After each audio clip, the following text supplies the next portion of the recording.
क्या आपने हाल ही में तिब्बत का नाम बार बार सुना है? क्या चीन वहां फिर से कुछ बड़ा प्लान कर रहा है जो अभी तक दुनिया की नजरों से छिपा हुआ है? देखिए, तिब्बत का मुद्दा सिर्फ पहाड़ों का नहीं है। ये एक जियोपॉलिटिकल धमाका है जो धीरे धीरे पक रहा है। चीन ने वहां सैनिक गतिविधियां तेज कर दी हैं, नई सड़कें, नए कैंप और साथ ही स्थानीय संस्कृति पर दबाव। लेकिन अब भारत चुप नहीं है। तिब्बती छात्रों के लिए एक नई शिक्षा योजना लाई गई है। ये कोई सामान्य स्कीम नहीं है, बल्कि इससे भविष्य की सोच तैयार हो रही है। वहीं यूरोपीय संघ ने चीन को सीधा संदेश भेजा है, अब और नहीं। तो सवाल ये है, क्या तिब्बत फिर से संघर्ष की जमीन बनने जा रहा है? और भारत, चीन और पश्चिम तीनों इसमें क्या भूमिका निभा रहे हैं? देखिए पूरी रिपोर्ट। ग्रेटर तिब्बत की तैयारी, वैश्विक दबाव और भारत की जवाबी रणनीति। तिब्बत, वो जमीन जहां कभी शांति ही धर्म था, एक स्वतंत्र बौद्ध राष्ट्र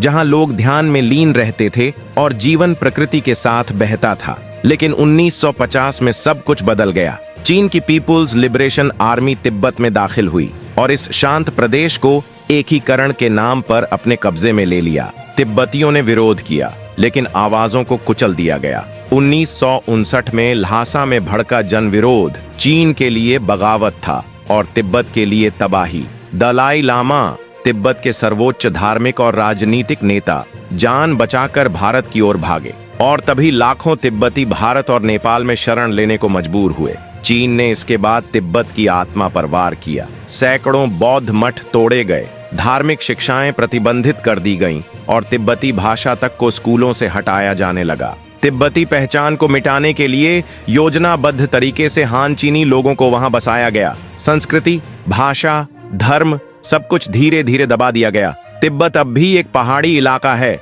लेकिन उस ऊंचाई पर आवाज बहुत कम सुनाई देती है। ये एक भूगोल नहीं, एक अधूरी चीख है जो आज भी जिंदा है, लेकिन अनसुनी।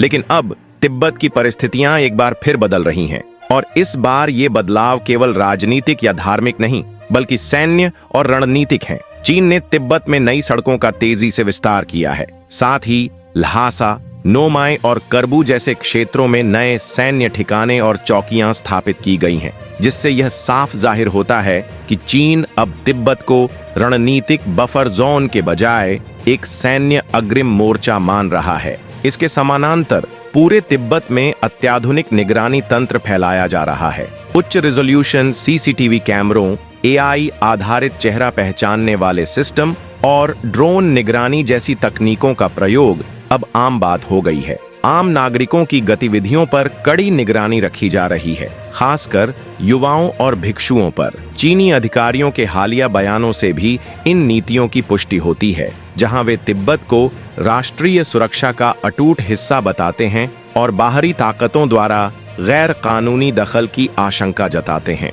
इसके अलावा चीन अब तिब्बती युवाओं को सेना में भर्ती करने के लिए प्रोत्साहित कर रहा है और स्कूलों में देशभक्ति शिक्षा को अनिवार्य बना दिया गया है। तिब्बती भाषा, धर्म और इतिहास के स्थान पर अब मुख्य भूमि चीन के राष्ट्रीय गौरव को बढ़ावा देने वाली सामग्री पढ़ाई जा रही है। चिकित्सा, शिक्षा और प्रशासन में भी अब चीनी संस्थानों और अधिकारियों का सीधा हस्तक्षेप है, जिससे तिब्बत की स्वायत्तता केवल नाम मात्र रह गई है। यह पूरा परिदृश्य संकेत देता है कि चीन तिब्बत को सिर्फ भूगोल के रूप में नहीं, बल्कि मनोवैज्ञानिक और वैचारिक रूप से भी पूरी तरह एकीकृत करना चाहता है। तिब्बत में चीन की बढ़ती सैन्य और वैचारिक घुसपैठ के बीच भारत ने एक शांति आधारित लेकिन दूरदर्शी कदम उठाया है। हाल ही में भारत सरकार ने तिब्बती शरणार्थियों के लिए एक नई शिक्षा योजना शुरू की है, जिसका मकसद केवल पढ़ाई ही नहीं, बल्कि तिब्बती सांस्कृतिक पुनर्निर्माण को भी संरक्षित करना है।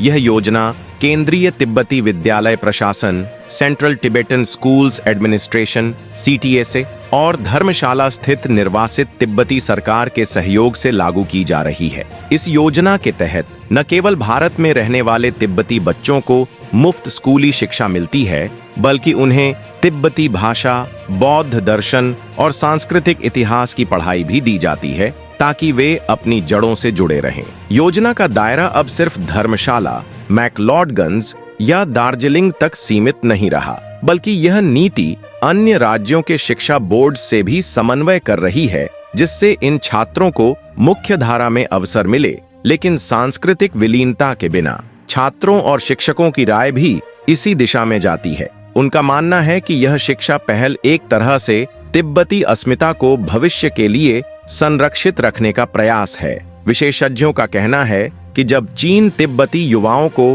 राष्ट्रवादी दिशा में ढाल रहा है, तब भारत शिक्षा के जरिए उन्हें उनकी असल पहचान से जोड़े रखने का रास्ता दिखा रहा है। सरकारी प्रवक्ता और रणनीतिक विशेषज्ञ भी यह मानते हैं कि यह योजना केवल मानवता या शरणार्थी सहायता का मामला नहीं है, बल्कि भारत की एक सॉफ्ट पावर रणनीति का हिस्सा है। इससे न केवल तिब्बती समाज का मनोबल बढ़ता है, बल्कि भारत अंतर्राष्ट्रीय स्तर पर यह संदेश भी देता है कि वह तिब्बत के मुद्दे को भूला नहीं है। दरअसल यह शिक्षा योजना तिब्बत की मिट्टी से निकले उस संघर्ष की आवाज है जो अब किताबों और कक्षाओं के जरिए जिंदा रखी जा रही है। तिब्बत में चीन की बढ़ती गतिविधियों को लेकर अब अंतर्राष्ट्रीय समुदाय भी मुखर होता दिखाई दे रहा है।